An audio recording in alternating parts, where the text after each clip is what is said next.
Keluarga saya orang kaya, abang-abang saya, adik-adik saya yang lain diberikan satu pintu toko di Penayung oleh orang tua.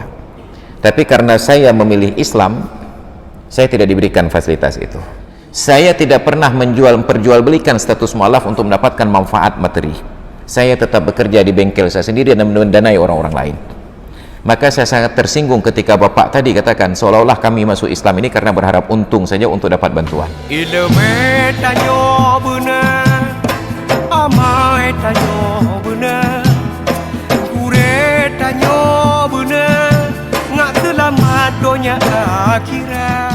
Maka hadirin sekalian yang dirahmati Allah, kalau hari ini nauzubillah kita berubah keyakinan, nauzubillah summa nauzubillah, kira-kira jawaban apa yang akan kita berikan kepada Allah nanti?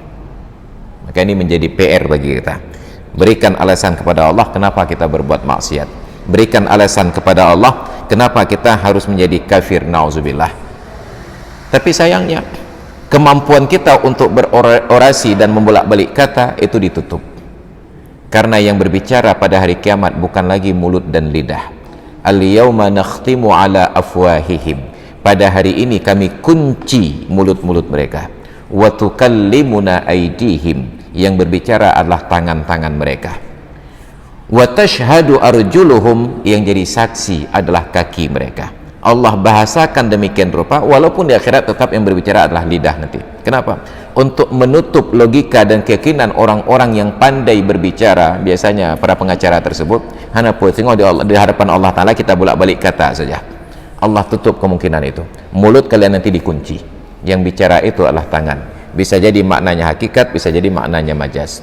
Maka hadirin sekalian yang dirahmati Allah, oleh karena itu sungguh beruntung kita yang dipilih oleh Allah terlahir sebagai manusia, dan keberuntungan itu disebabkan karena kita diberikan hidayah mendapatkan Islam dengan cara yang mudah dan murah. Kita tidak harus berperang, kita tidak diusir oleh orang tua, kita tidak dilucuti harta bendanya.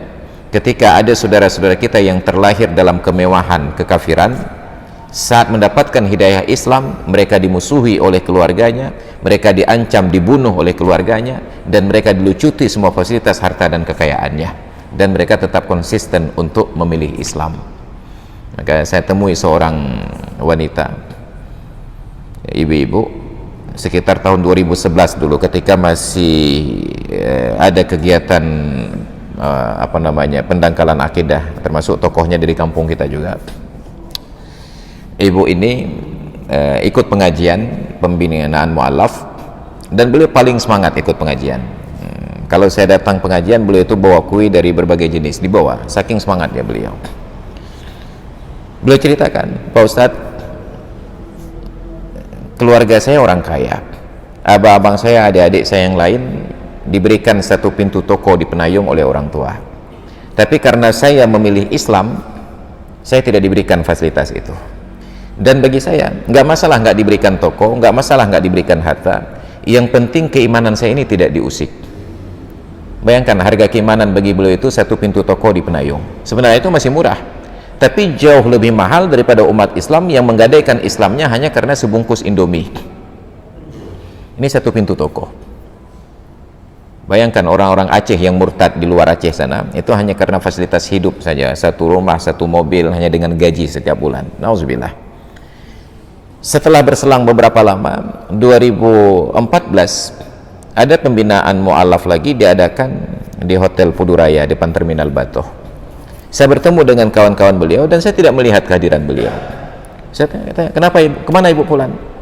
Kawan beliau itu dengan wajah sedih katakan, aduh Pak Ustadz, beliau sekarang sudah berubah. Saya sangat takut atas kalimat perubahan itu.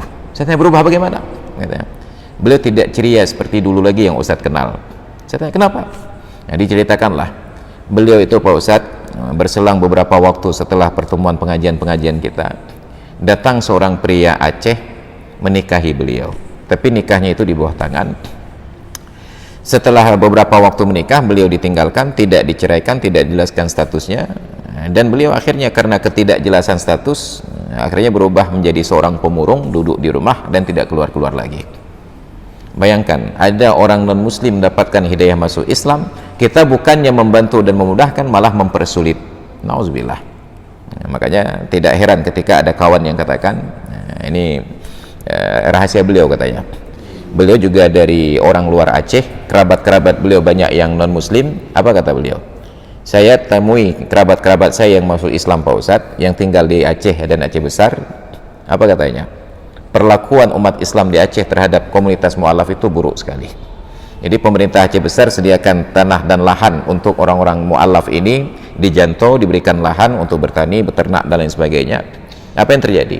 Datang warga Aceh sekitar Janto menyatakan, kalian ini masuk Islam kan karena berharap dapat tanah dan rumah saja. Bayangkan, kalian ini kan masuk Islam untuk mengharapkan dapat tanah dan rumah saja. Bahkan hari itu ketika di Hotel Puduraya, sebelum saya sampaikan materi, ada seorang pemateri dari Dinas Syariat. Kalimat terakhir beliau itu digugat kepada saya. Apa katanya? Kalian ini jangan masuk Islam hanya untuk mengantarkan proposal hak mu'alaf ke kantor-kantor, ke dinas-dinas. Itu kalimat terakhir. Ditutup, selesai. Begitu sesi istirahat selesai, masuk giliran saya melihat wajah-wajah emosi sebahagian dari yang hadir. Maka sebelum saya sampaikan materi, saya buka peluang.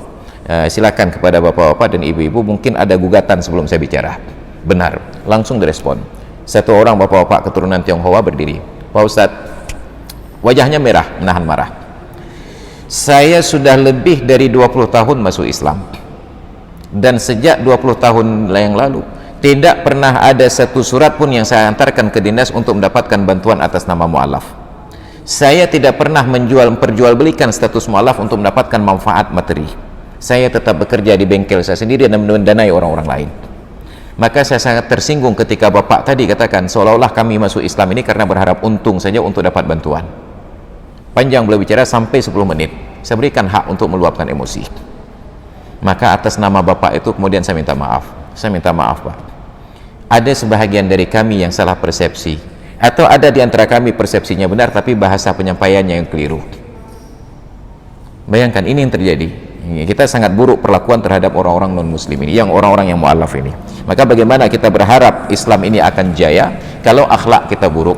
Hanya karena sepetak tanah yang tidak punya harga di Janto kita berikan kepada mereka, kita gugat. Bayangkan orang-orang kafir, ketika ada seorang Islam bersedia murtad, apapun permintaan akan dipenuhi. Mau rumah, mau mobil, mau harta diberikan, asal kalian murtad. Sedangkan kita hanya menawarkan tanah kosong saja dan itu tidak berharga. Kita gugat mereka. Maka na'udzubillah summa na'udzubillah.